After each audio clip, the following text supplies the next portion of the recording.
if you were to mess up something, I don't know, if you were cutting vegetables to eat for dinner and then you accidentally cut yourself, would you curse at yourself, swear at yourself, be like, "What the hell, you freaking idiot, you moron, stupid, whatever"? If I cut myself, If you did something stupid, if you messed up, would I'm you so used to it right now. It's just like, well, there goes another moment. There's another Alex moment.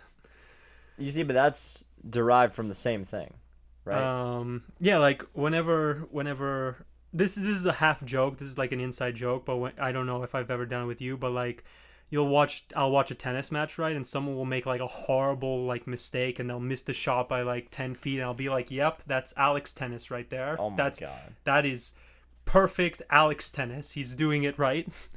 And it's jokes like that because it's like, yeah, I screw up. I think in the past when I was a teenager, I think I'm always going to be critical of myself.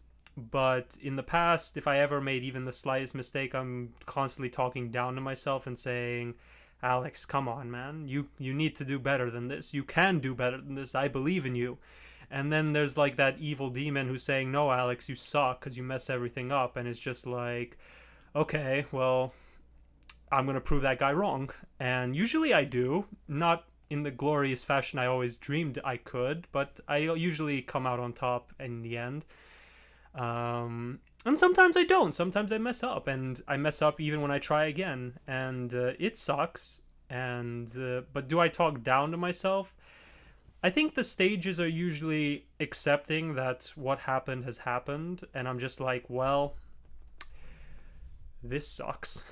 And then after that, it's like, well, now what? And that's I think a legitimate question. Now what? Hmm. Like in this hypothetical, I cut myself with a knife because I can't cut vegetables for some reason, Pete. But let's say I cut myself. I look at it. I'm like, I'm assuming I didn't cut my whole finger off, because if I did that, I'd be like thinking a lot of more other things besides, Alex, you're stupid.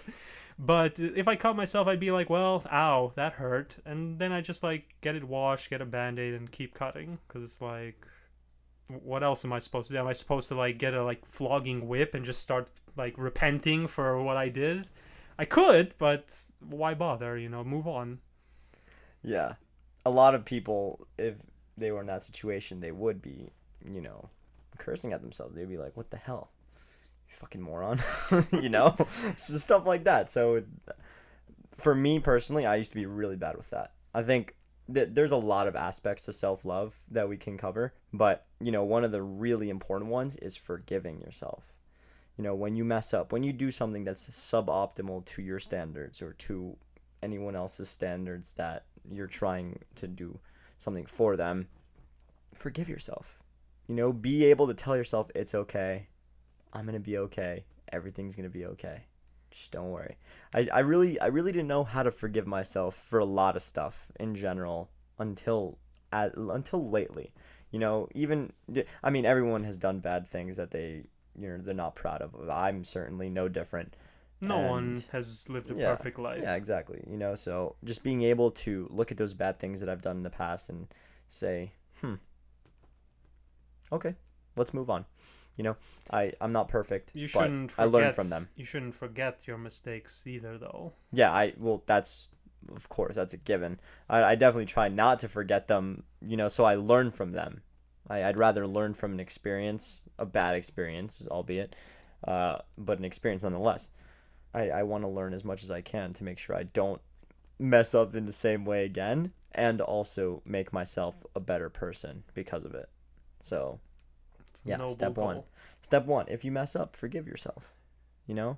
Tell yourself it's okay. One thing I started doing a lot, instead of calling myself a bad word, for instance, if I did something like if I dropped something on the floor or whatever, I'd just say my name instead of you stupid.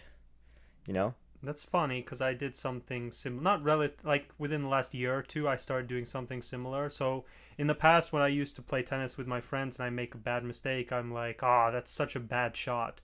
And now instead, I'm like, I make a mistake and I miss by like a million feet, and I'm like, yes, perfect shot, great shot, and it's obviously sarcastic and wry. It's not supposed to be like I mean it. Like if I miss the shot by a million feet, I'm not genuinely happy with it, but it's that like subtle thing where it's like you're no longer using the bad negative words. You're just like, great shot, that's such a good shot. It's like, yes, yes, come on, and just stupid stuff like that. But like, it's funny because you mentioned like you don't use the bad words. It's like, so do I stop using the bad words.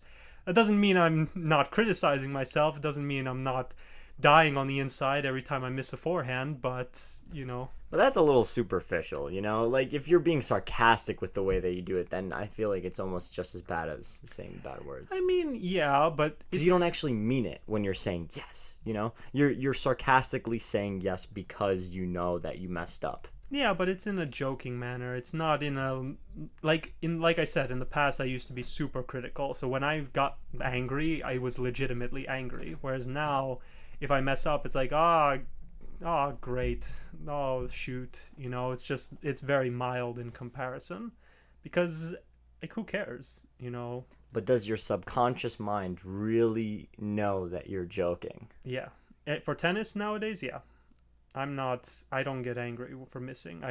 I move my legs more, I bend my knees more, I try harder, I don't get mad. Before I got mad, like my eyes would like widen and I would just be like angrily like growling to myself. It's like, oh god, come on, whereas now it's like, well, next one, come on. Let me rephrase.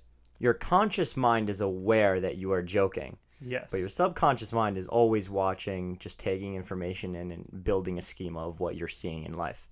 So I don't think you can necessarily... I asked you the question because I say this. I don't think you can necessarily know if your subconscious mind actually understands that you mean it as a joke. You can say that, but I know I'm not angry. Or if I am, I'm sure as heck not as angry as I was 10 years ago. Right, but I'm not trying to hit on the anger part. I'm trying to hit on the, you're not doing this for the right reason part, and your subconscious is almost like a filter through that. Like it sees through your bullshit.